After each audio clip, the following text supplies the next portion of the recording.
I never expected to hear my children dividing my retirement savings before my retirement party had even begun. Those words still echo in my mind whenever I think about that afternoon. My name is Margaret Hayes. I was 68 years old, and after 42 years of working, I was finally retiring. For months, I had imagined this day, not because of gifts or speeches, not because of money. I looked forward to spending time with the people I loved most. I imagined laughter, family photographs, and the feeling of closing one chapter of life with gratitude. The celebration was being held at a small event room connected to my favorite local restaurant. My daughter Lauren had helped organize it. My son Ryan promised to arrive early to assist with decorations. Everything sounded perfect. I arrived nearly 40 minutes before the official start because I wanted a quiet moment to myself before guests appeared. The hallway leading to the event room was empty except for a few staff members carrying trays of food. I smiled as I walked toward the partially open door. Then I heard voices inside. Ryan's voice came first. That house alone has to be worth at least $400,000 by now. I stopped walking. At first, I thought I misunderstood. Then Lauren answered. The retirement account is what matters. Mom has been saving for years.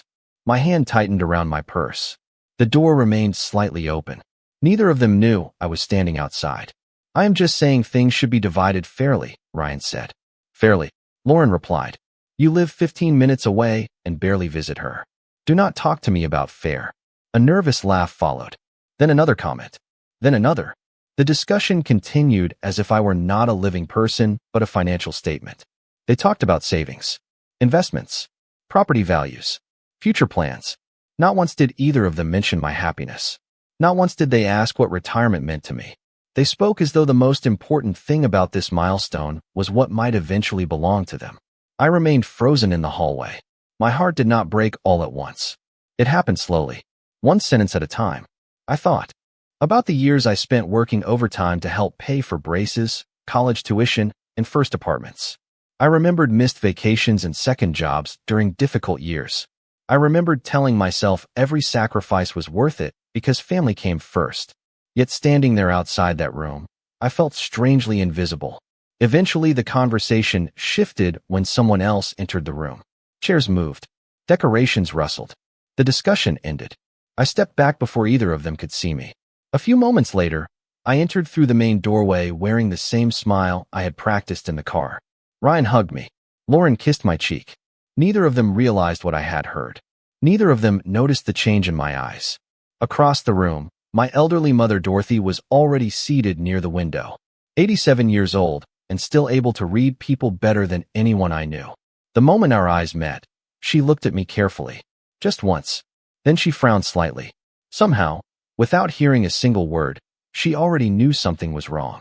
And as guests slowly began filling the room, I had a feeling this retirement celebration was not going to unfold the way any of us expected.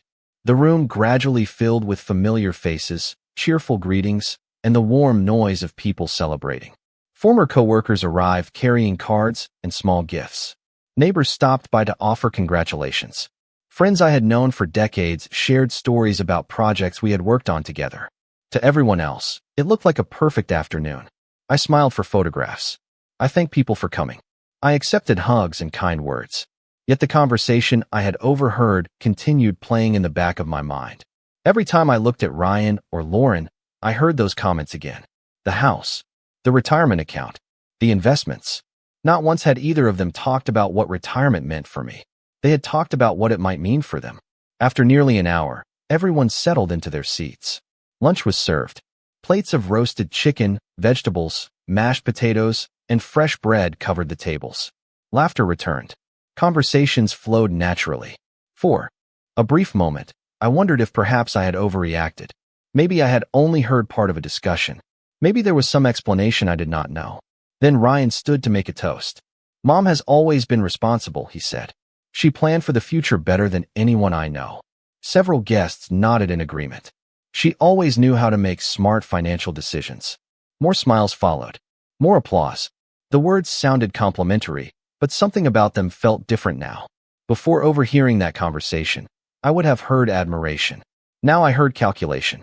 Lauren stood next. Mom taught us the value of hard work, she said. Everything she has built came from sacrifice and discipline. Again, everyone applauded. I thanked her politely. Yet I noticed that both speeches focused heavily on what I had accumulated rather than who I had become. It was a subtle difference, but once I noticed it, I could not ignore it. Across the room, my mother sat quietly beside the window. Dorothy rarely spoke during large gatherings unless she felt something truly needed to be said. She watched people the way others watch television. Nothing escaped her attention. At one point, I saw her glance toward Ryan and Lauren. Then she looked back at me. Her expression softened slightly. She knew I was carrying something. She simply had not asked about it yet. Later, while guests mingled between tables, I stepped outside onto the restaurant patio for fresh air. The autumn breeze felt cool against my face. The parking lot shimmered under the afternoon sun. I stood there alone for several minutes, trying to clear my thoughts. Retirement was supposed to feel like freedom. Instead, I felt strangely unsettled. Footsteps approached behind me. I turned and found my mother standing there. At 87, she moved more slowly than she once had, but her eyes remained as sharp as ever. She studied my face for a moment before speaking. "You have been smiling with your mouth all afternoon," she said softly, "but not with your eyes." I looked away toward the trees beyond the parking lot. There was no point pretending with Dorothy. There never had been. She waited patiently. Then, she asked a question so direct that it immediately brought back everything I had heard before the party started. "Margaret," she said gently, "what did your children say that hurt you so much?" I stood beside my mother on the patio and stared across the parking lot for several seconds before answering. The afternoon sun hung low in the sky, casting long shadows across the pavement. Inside the restaurant, I could still hear laughter drifting through the glass doors. From a distance, it sounded like a perfect celebration. Up close, it felt very different. I overheard Ryan and Lauren before the party started. I finally said. My mother's expression did not change. She simply waited. They were arguing about my money. Even saying the words aloud felt strange. My mother folded her hands in front of her and listened quietly. I told her everything. The discussion about the house, the retirement account, the investments, the assumptions about what would eventually belong to them. I repeated as much of the conversation as I could remember. When I finished, Dorothy remained silent for a moment. Then she sighed softly. "That must have hurt." I nodded. The simplicity of her response nearly brought tears to my eyes. She did not defend them. She did not minimize what happened. She simply acknowledged the truth. Sometimes that matters more than anything else. We stood together in silence for a few moments. Then my thoughts drifted backward through the years. I remembered when Ryan was 8 years old and desperately wanted a bicycle for Christmas. Money was tight back then. I worked extra shifts for 3 months to afford it. I remembered Lauren's first year of college when tuition unexpectedly increased. I took a second part-time job during weekends to help cover expenses. There were countless moments like that. Moments nobody else remembered because they were never meant to be remembered. That was the nature of parenthood. You sacrificed quietly. You solved problems before your children ever knew they existed. You gave because you loved them, not because you expected repayment. Yet standing on that patio, I realized something painful. My children knew the results of those sacrifices. They did not know the sacrifices themselves. To them, the house was simply a house. The retirement account was simply a number. The investments were simply assets. They never saw the years behind them. They never saw the overtime hours, the missed vacations, the postponed dreams, the worries that kept me awake at night. My mother seemed to read my thoughts. People often inherit the benefits of sacrifice without understanding the cost, she said quietly. Then she looked directly at me. "Did you ever tell them?" The question caught me off guard. I opened my mouth to answer and then stopped. Had I? Not really. I had always believed actions mattered more than explanations. I assumed they understood. Perhaps I was wrong. Through the restaurant windows, I spotted Ryan laughing with several guests. Lauren was helping arrange desserts near the buffet table. They looked happy, comfortable, completely unaware of the storm they had created. My mother followed my gaze. Then something thoughtful crossed her face. It was the same expression she used whenever she remembered something important. "Do you still have it?" she asked suddenly. I frowned. "Have what?" She smiled faintly. "The letter." My heart skipped. I had not thought about that letter in years. In fact, I had almost forgotten it existed. But the moment she mentioned it, I knew exactly what she meant. And suddenly I remembered where I had hidden it. The moment my mother mentioned the letter, memories came rushing back with surprising clarity. I had written it nearly 12 years earlier during one of the most difficult periods of my life. At the time, I was 56 years old and juggling responsibilities that seemed endless. My husband had already passed away. Ryan was trying to establish his career. Lauren was raising a young family. My own mother was beginning to need more assistance. Every day felt like a balancing act. One evening, after a particularly exhausting week, I sat alone at my kitchen table with a cup of coffee and a yellow legal pad. I remember thinking about how quickly life changes. One day you are raising children. The next day they are raising families of their own. I began writing because I wanted to leave behind something more meaningful than financial records or legal documents. I wanted my children to understand who I was beyond the role of mother. Over several weeks, the pages slowly filled. I wrote about mistakes I had made, lessons I had learned, the values I hoped they would carry into their own lives. I wrote about sacrifice, gratitude, responsibility, and love. When I finished, I sealed everything inside a large envelope and stored it away. Years passed. Life moved forward. The letter faded into the background of my memory. Standing on that restaurant patio beside my mother, I suddenly realized it might matter now more than it ever had before. I still have it, I admitted. My mother nodded as though she already knew the answer. Good. There was something deliberate in her tone that caught my attention. Before I could ask what she was thinking, a server stepped outside and informed us that dessert was about to be served. We returned to the event room together. The celebration continued. Guests laughed over slices of cake. Former co-workers shared retirement stories. Someone started passing around photographs from earlier years. On the surface, everything appeared perfectly normal. Yet once again, I found myself noticing things I might have ignored before. Ryan spent several minutes talking with one of my former colleagues about retirement planning and investment accounts. Lauren joked about how strange it would be when I finally stopped checking work emails every morning. Individually, none of the comments seemed harmful. Together, they reinforced a growing feeling that something important had been lost. Retirement was being discussed as a financial transition rather than a deeply personal milestone. My mother noticed it too. I could tell by the way she watched conversations unfold. She rarely interrupted. She simply listened. The more she listened, the more thoughtful she became. As the afternoon progressed, guests began sharing memories. One coworker spoke about my dedication. Another described how often I stayed late to help younger employees succeed. Hearing those stories reminded me of something I had almost forgotten during the emotional chaos of the day. My life was larger than a retirement account, larger than a house, larger than any number attached to a bank statement. The people who knew me best understood that. The question was whether my own children still did. Near the end of the meal, Ryan and Lauren found themselves discussing future plans at the same table. Their voices remained polite, but I could sense tension underneath the conversation. My mother noticed it as well. Then she leaned slightly toward me and spoke so quietly that nobody else could hear.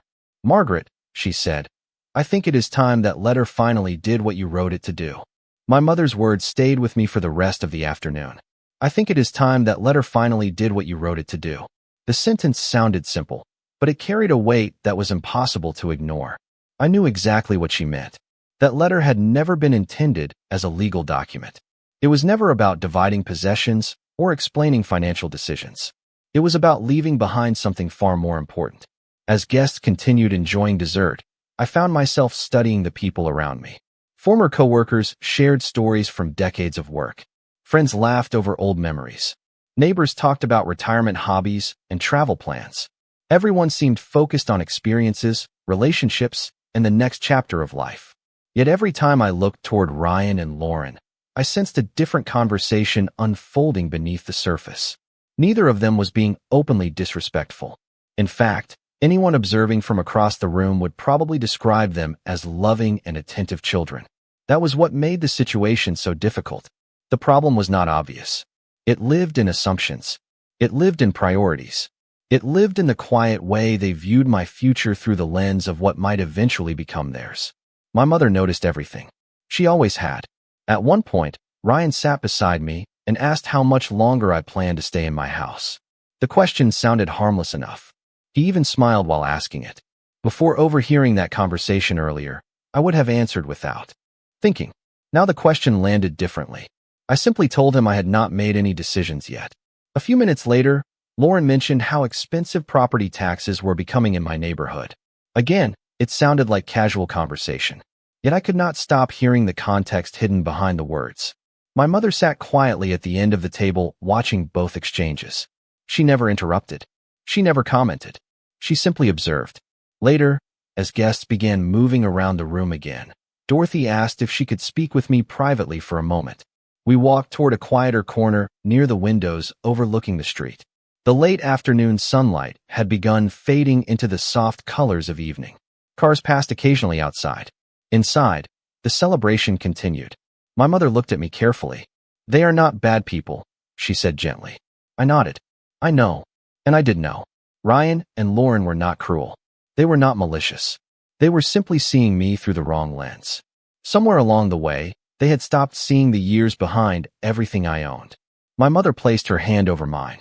Sometimes people become so focused on what they expect to receive that they forget what was given. The words settled heavily in my chest. Then she smiled slightly. That is why the letter matters.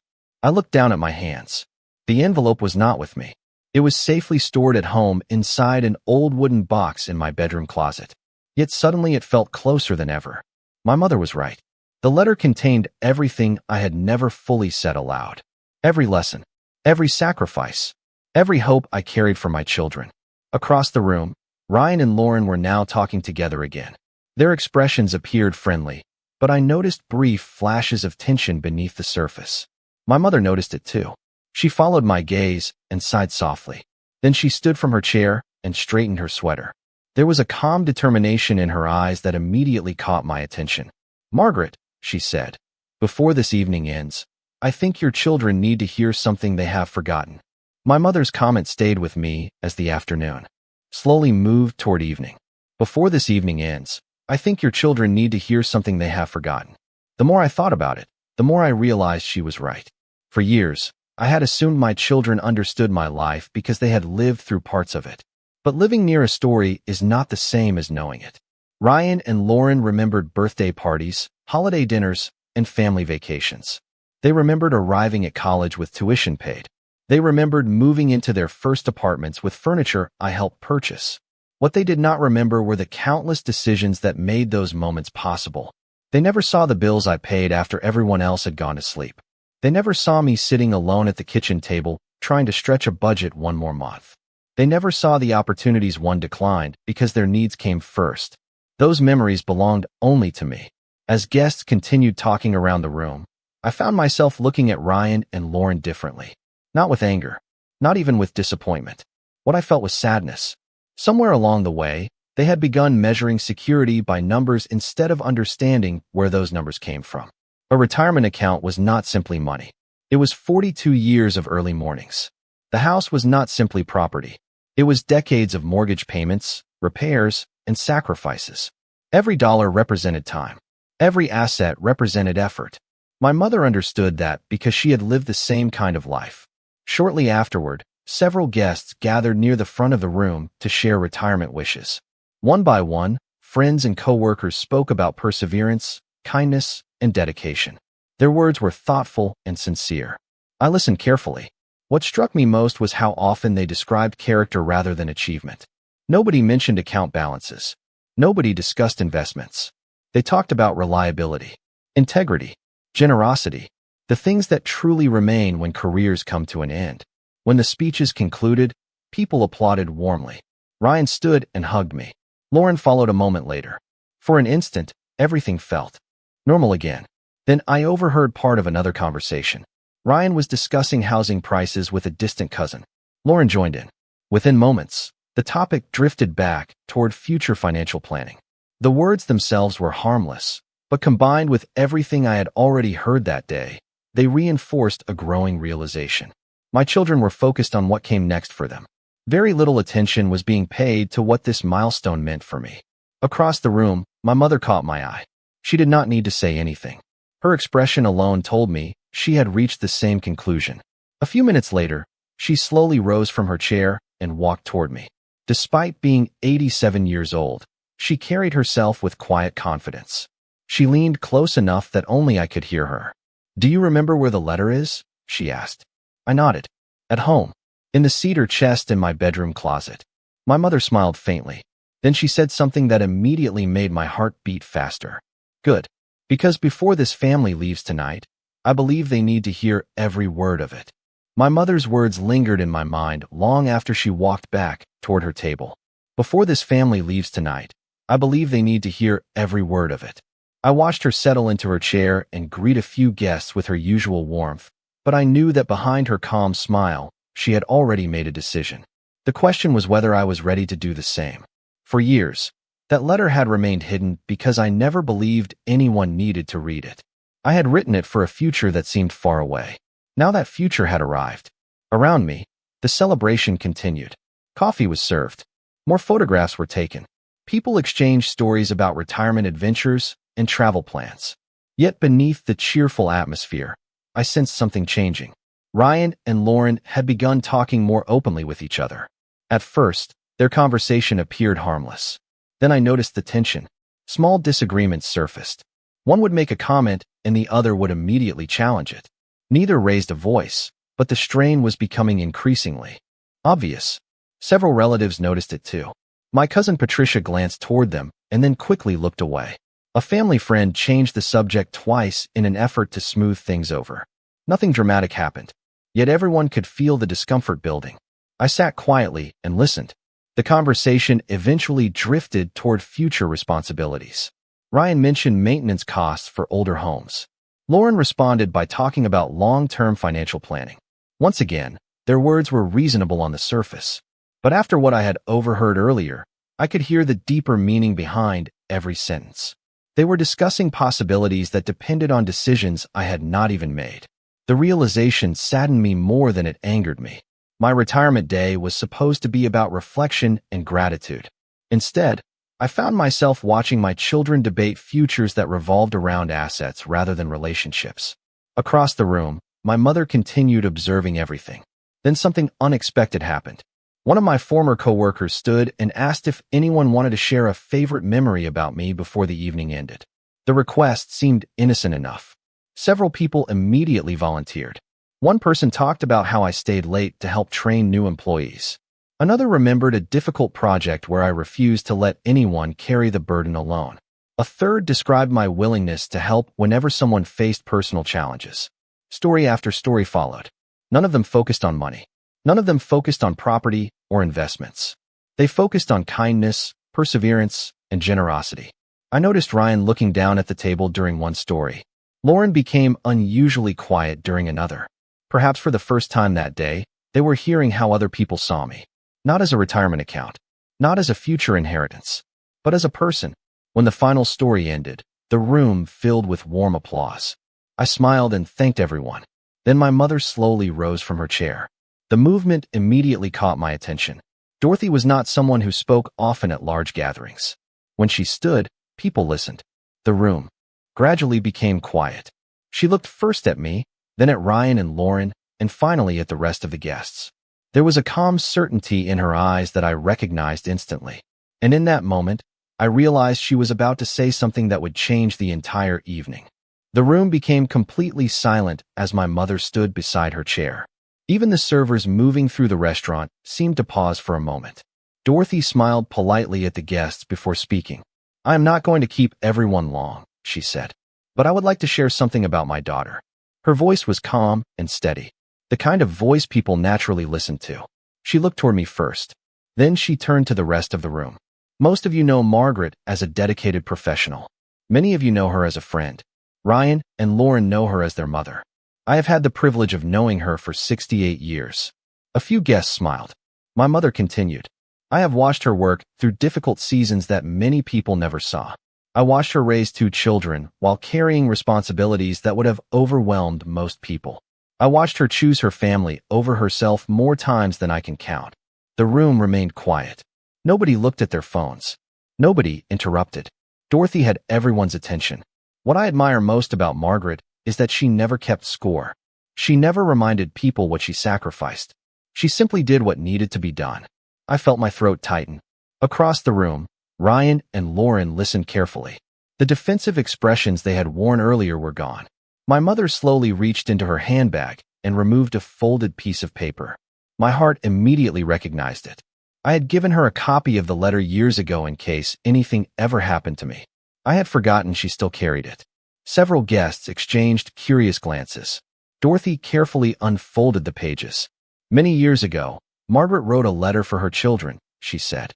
She never intended it to be read today, but I believe its message matters now more than ever. The room grew even quieter. My mother adjusted her glasses and began reading. The letter did not mention money.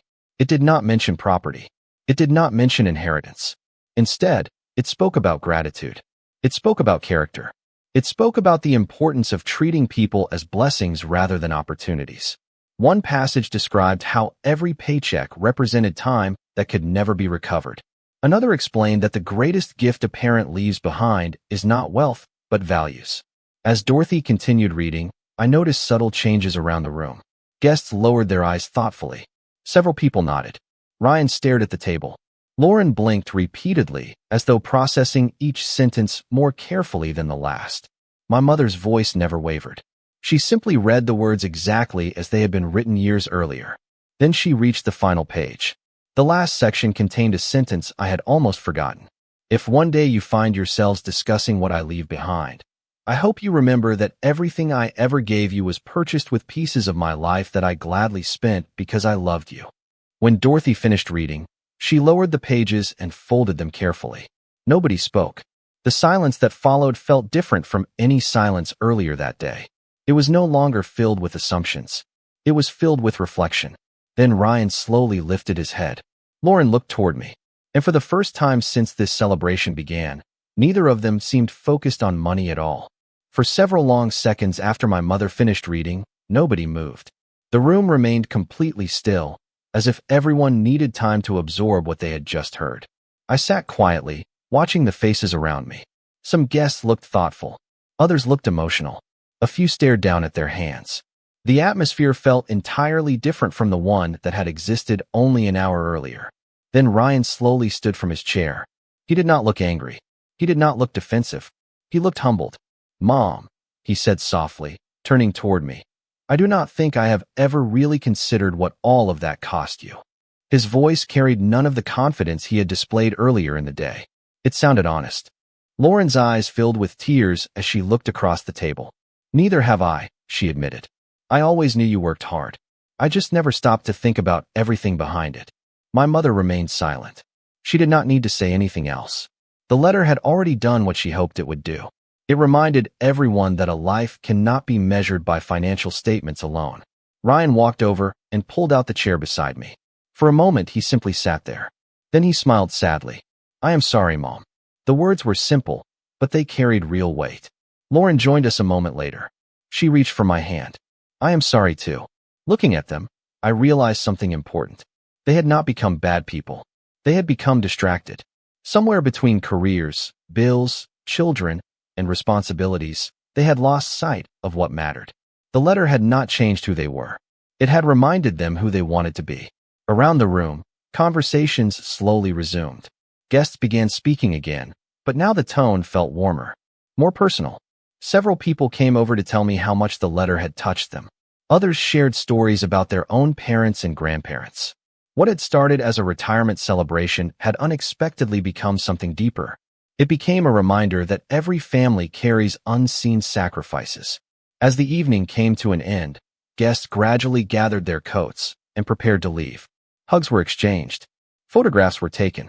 Laughter returned, but this time it felt genuine. Before leaving, Ryan asked if he could help me with a few projects around the house in the coming weeks. Lauren wanted to schedule regular dinners together. Neither conversation involved money. Neither conversation involved assets. For the first time that day, the focus was exactly where it should have been. Later, after the final guests departed, I stood outside the restaurant with my mother. The evening air felt cool and peaceful. Streetlights reflected softly across the pavement. My mother slipped her arm through mine and smiled. "You see," she said gently. I smiled back. "You were right." She laughed softly. Mothers usually are. We stood there together for a moment, watching the quiet street. Retirement no longer felt like an ending. It felt like the beginning of something new. Not because of the money I had saved, not because of the house I owned, but because the people I loved finally understood what those things represented. And as I looked at my children talking together nearby, I realized that the most valuable thing I would ever leave behind was never sitting in a bank account. It was the lesson they carried home that night.